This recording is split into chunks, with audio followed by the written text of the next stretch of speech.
Now we are going to see the heat transfer one dimensional in a fins, that is conduction and convection and internal heat generation happening up. This is the fin example. Here inside the material there is a conduction happens, and with the fluid outside the air, that is convection happens, and inside heat generation. Due to that, convection and convection happens. That's k value and theta. So this finite element equations differs for conduction, convection and internal heat generation. And this is the what for every, this is not only for the fin, this is the, if the conduction, convection, internal heat generation happens, the finite element equations will be in such a way: AK by L, the matrix of 1 minus 1 minus 1 1, and HPL, perimeter, heat transfer coefficients, and L length is divided by 6 and 2 1 1 2, T1 T2, QAL, P H T infinity. 2Q is the heat generation, A is the area, length, P is the perimeter, and whatever it is every data has been given here. Everything I have written: P perimeter, temperature, thermal conductivity, watt per meter Kelvin, heat generation is Kelvin, and fluid temperature Kelvin, heat transfer. So every unit you must be remember. Everything is in meters, so you should convert the data. Everything should be in meter. Here the fin problem is given. The fins are used to increase the heat transfer between the surface and the outside surface, that is surroundings. That is here, I will tell you, fins are extended surface protruding from a surface. It is extended surface. It is extended surface protruding from a surface or a body. இதில் இருந்தாவது நீண்டுக்கிட்டு இருக்கிற ஒரு பொருள் தான் சர்ஃபென்ஸ். அது எதுக்காக நம்ம use பண்ணுறோம் அப்படின்னா, for increasing the heat transfer rate between the surface and surrounding fluid by increasing the hot surface area. Heat transfer மூணு விதத்தில் இன்க்ரீஸ் பண்ணலாம். One is temperature difference increase பண்ணலாம், but it is very difficult. And second is that அந்த fluid velocity over the body surfaceல அந்த fluid velocity increase பண்ணால் heat transfer increase பண்ண முடியும்.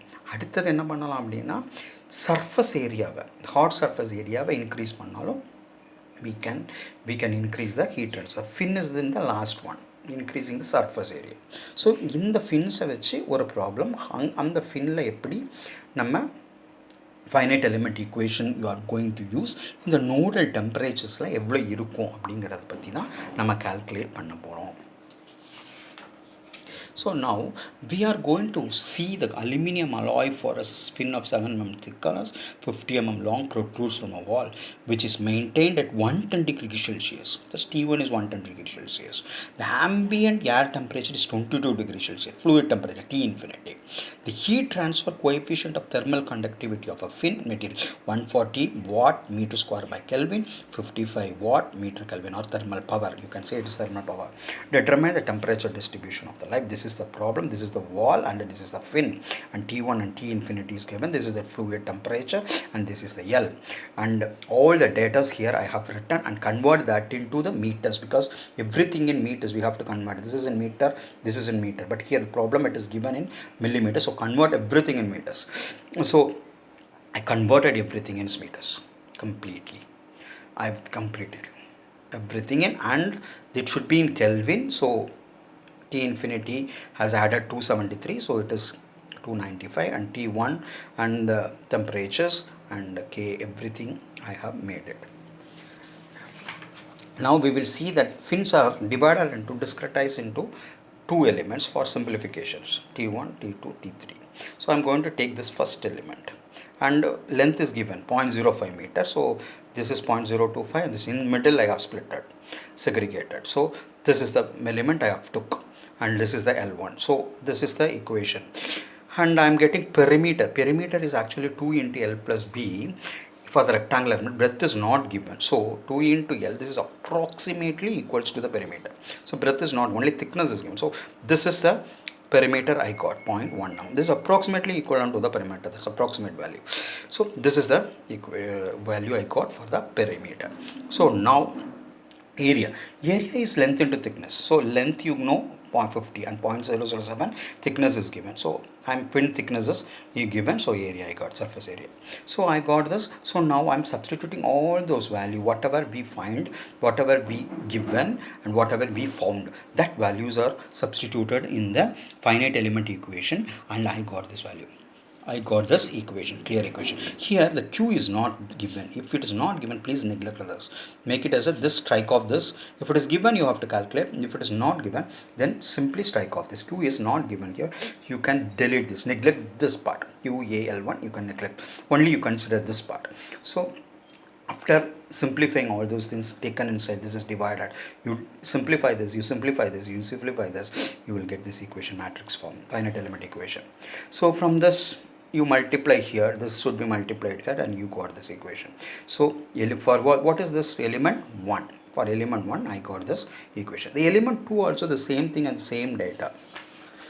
Element 2 for the same data, the same equations you will be getting as, because it's the same, the 0.025 perimeter is same, thickness is the same. So what will be the value? The same value. I got this. So both the equations you should assemble. When you assemble these equations, I got this equation. I got this. So now what we have to do? Now we have to follow the iterative process. So first you make this part, this 0, this 0, this 0, this 0, this 1, replace it, and after that known temperature, you see that what is the known temperature? T1 is, what is the temperature? What is the temperature of T1?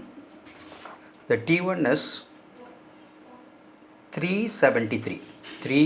The T1 is here 393 Kelvin. So this must be replaced in the equation here, this equation here I have to mention. So 393 I'll put, so simply 393. So then what you have to do, and this has to be add some of the things. So next you go for this one, this, take this value and multiply by this value, multiply by this value, multiply by 393. When multiply this value and add with this element, take this second row first column value and multiply with known temperature, that is 373. Both are multiplied and added with this one. So that is why first 393, 100 I made it, then 393, then I have taken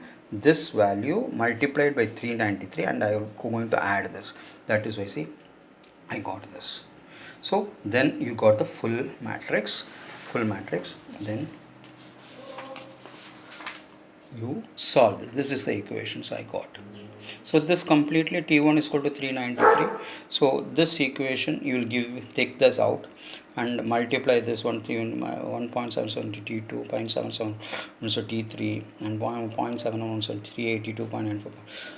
This is the algebraic equations I got. From this, if you solve it, you will get this. Suppose they have asked you only the middle temperature, no temperature is the T2 value you have to write. Other than that, nothing is there in this problem. Nothing is there. Conversion of the unit is very important, and see to that whether conduction or convection or heat generation happening up, or only conduction is happening up. According to that, you use the equations and find the nodal temperatures. Thank you.